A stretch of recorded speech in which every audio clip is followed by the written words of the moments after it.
everybody, this is Sarah from Simply Sara Stamp, and I want to share a card that I made. I had a couple of people asking how I did the background on this, so I wanted to share the technique on that. I actually wanted to do a few other things when I created this card, and that was to show you the new stamp set that Fun Stamper's Journey has called Lakeside. I knew when they showed this bundle at convention, sorry about the light there, anyway, when they showed this bundle at convention, I knew I would be getting this bundle. I love to make masculine cards. So I wanted to feature that stamp set. I also wanted to feature all of Fun Stamper's Journey new specialty colors. I think that's what they call them, are the specialty colors. And I wanted to see if I could combine them all onto one card, and I think I managed to do that. So yeah, I wanted to use the new stamp set, I wanted to use all the inks on one card, and I needed to make a birthday card for my husband, which he got it a little bit late, but he knew I was making it, so hopefully that counts. Anyway, the technique that I did on this card is called direct to paper. And I want to show you how easy it is to actually make this card. It's pretty plain and simple. It's basically the paper and the ink, that's it. I don't have any embellishments on it, but like I said, I wanted to feature the stamp set and the inks, so hopefully you think I accomplished it. My husband liked it, so I guess that's kind of what counts.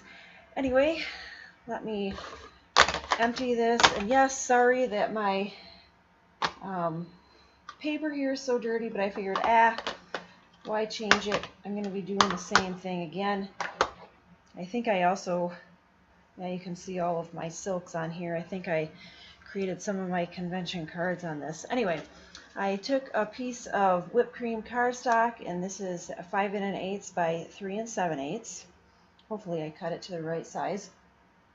And I started out with Rustic Rose. Love this color.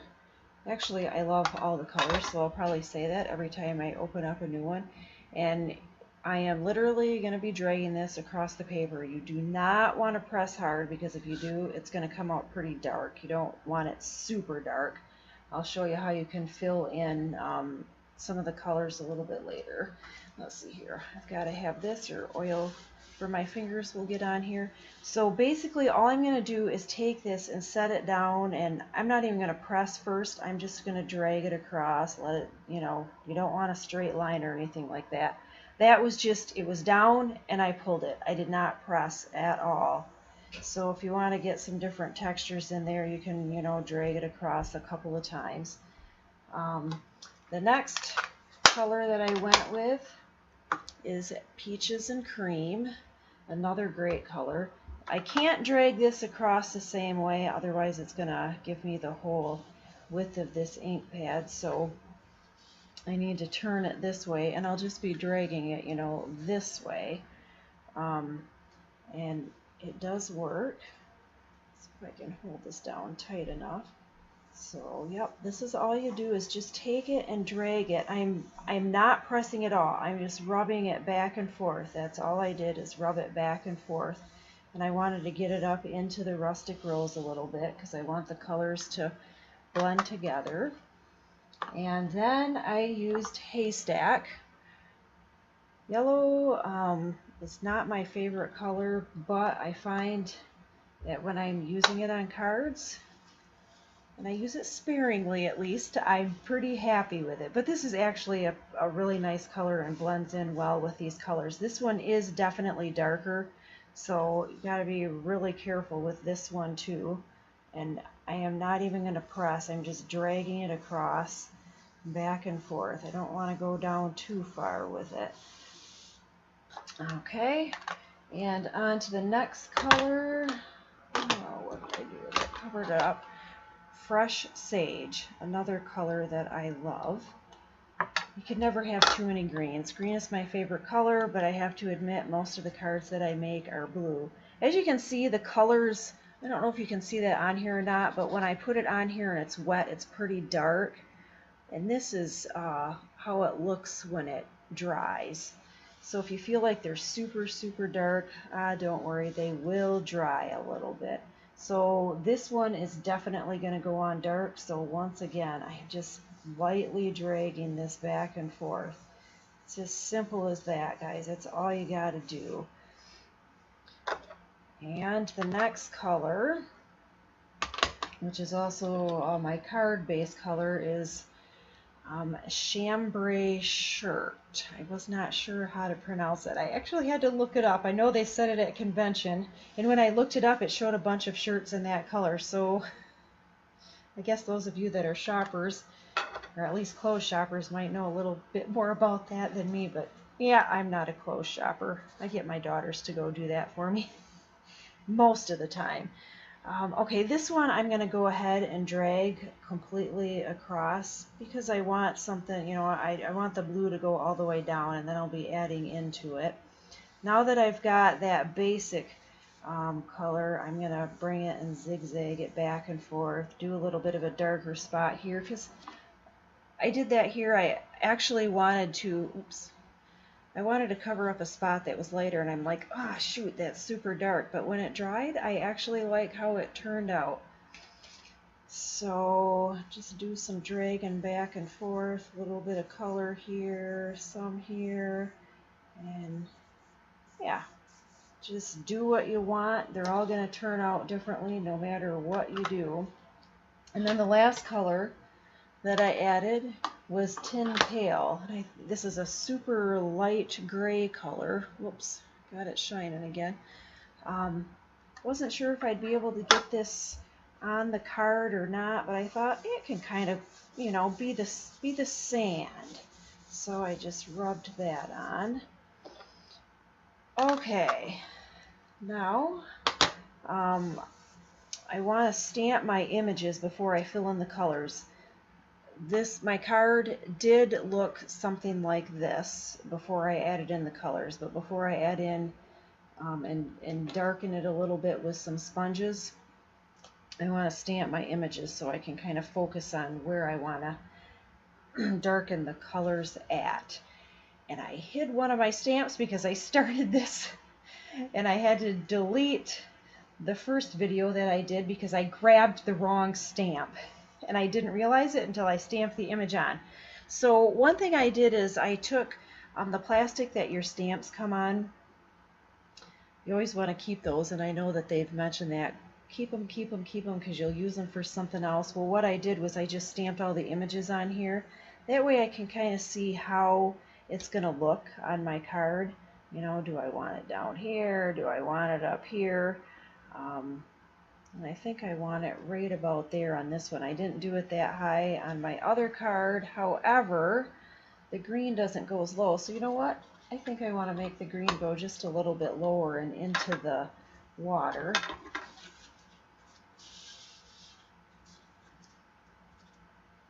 So I'll just pull it down a little bit and mix those colors together.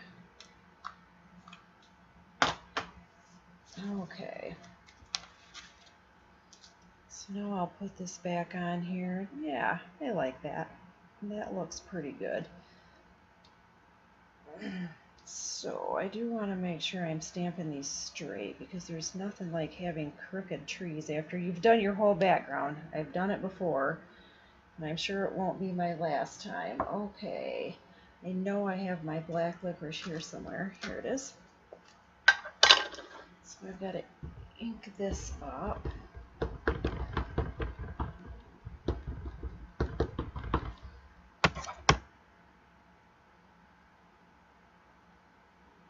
Slide this out, and I will go ahead and stamp that image on. Hopefully it's good and dark. There we go. And then I just stamped it a second time. Hopefully I can get my grassy areas to line up as good as I did on my first card.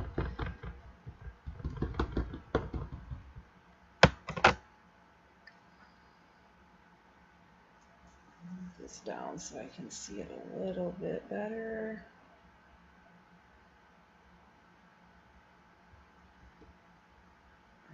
Stamp that.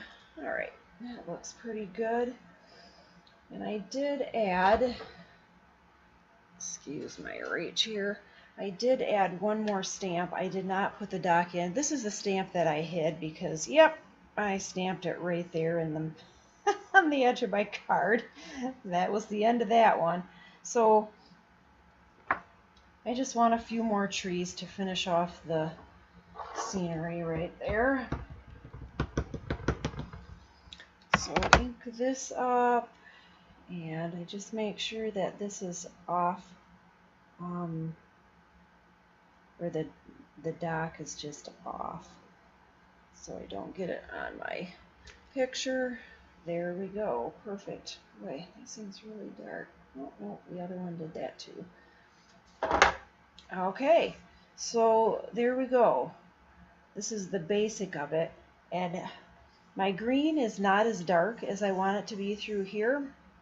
So I think you can, yep, you can see the sponges that I have lined up. I took one sponge, cut it into like 6 pieces like a pie, and I use that to fill in the colors.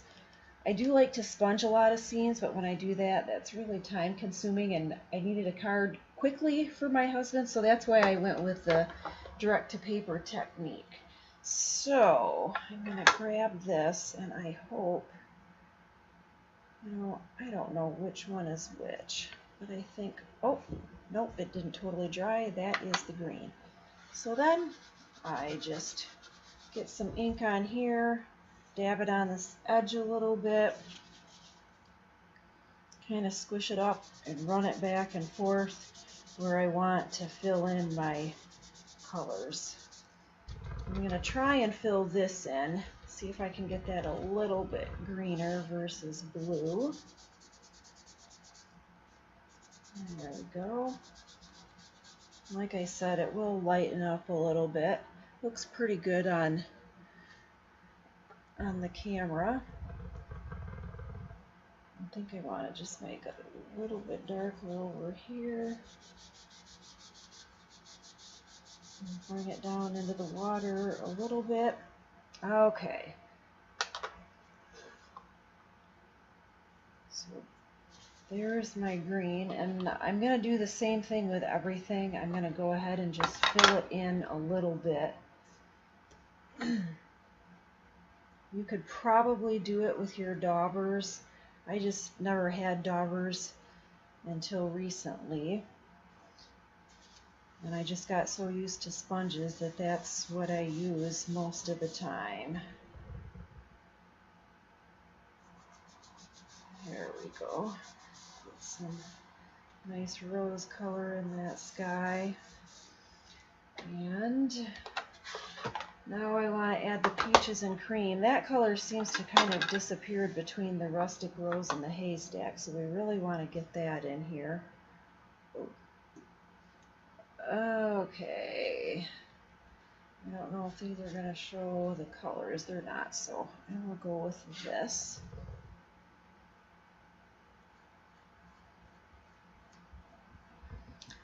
And this is a bit lighter of a color, and I really want to get that in there, so I'm really pushing on this to get some ink onto the sponge. There we go. Uh-oh. Starting to get some of the black of my trees, so I am going to, I did not have that issue last night.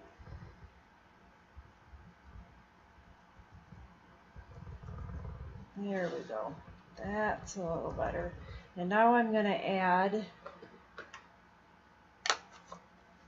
a little bit of the haystack in, just to fill in that area a little bit.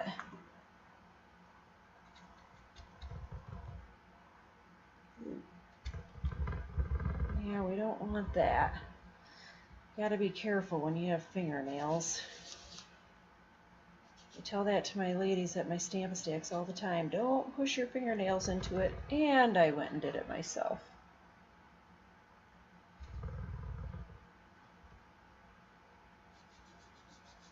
Okay, there, that darkens that in really nicely. Yeah, I like that. Okay, So we've got that all filled in. Now we need to go down. I'm not going to do the water yet. I think I better stamp my grass and rocks here. That I can fill in the grass and make it green by sponging that. Okay, what did I do with my black ink pad? I just had it. Ah, here it is. Okay. Stamp this on and make sure it's not upside down, which it almost was. There we go. And add just a little other piece here. There we go. Okay, now I can start to fill in my other colors. And I want to use my green again. And get a little bit of green in that area. Just because there is some grass in there.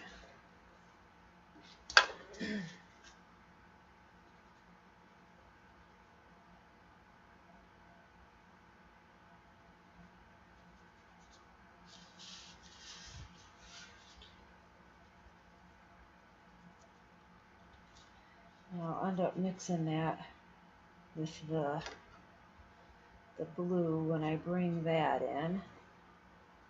There we go. That's pretty good. And I do want to get the rocks and make them gray. And I don't really think I need to fill in the gray there at all. That gave me some pretty good color. This is one reason why I use the sponges. I can squish it up and just make it a tiny little thing and fill in my rocks and color those in that way. Get this one colored in.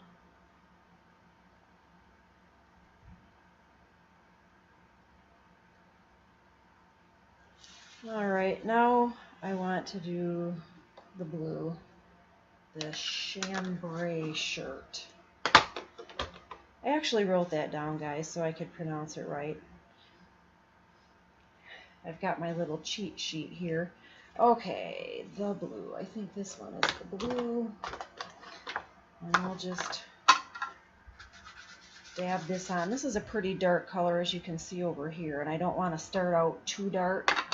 If it's light, you can always darken it, but if it's dark, it's dark. So let's rub that in. See, nice and easy. Just get that color in. I think I'm going to add a little bit down into here. And actually that one is pretty good there. So, there we go. I like how that turned out. It's definitely different than my other one, but it still turned out pretty good. Now all we've got to do is put it together. I have a piece of black licorice. This is 5 1/4 by 4 inches. And I will, what did I do with my tape now? Here I thought I have everything out and ready to go, and it's hidden from me. I don't know what I did with it.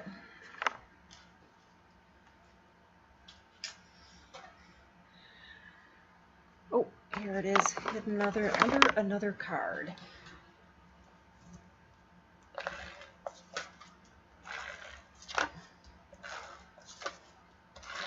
All right, put that on this black piece,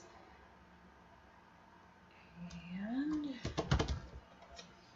I always burnish it. I don't know why. I just feel like it sticks the two pieces together a little bit better. And then I cut out a piece of chambray shirt for my base, and of course this is 8 1/2 by 5 1/2, and it's scored at 4 1/4. This I am going to pop up.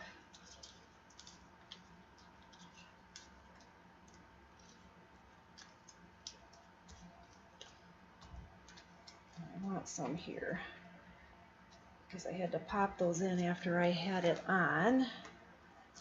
Those were little leftovers from my convention swaps.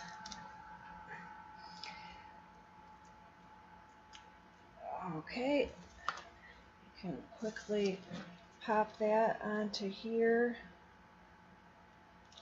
Sorry if you get my head in here, but I want to make sure it's straight.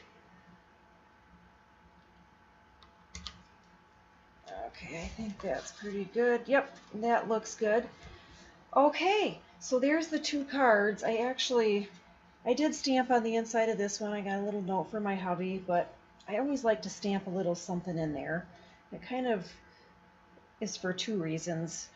One, it just looks nice. Two, it means less for me to write. I'm not a writer. That's why I started making cards. I thought, oh, people will look at the card and say, oh, that's really nice. And then just put happy birthday on the inside or something like that. So anyway, here are the two cards. Like I said, they are going to turn out differently, but it's still the same idea, and I really like how both of them look. So I hope you enjoyed this little tutorial, and I will be back creating more things for you as I get new product.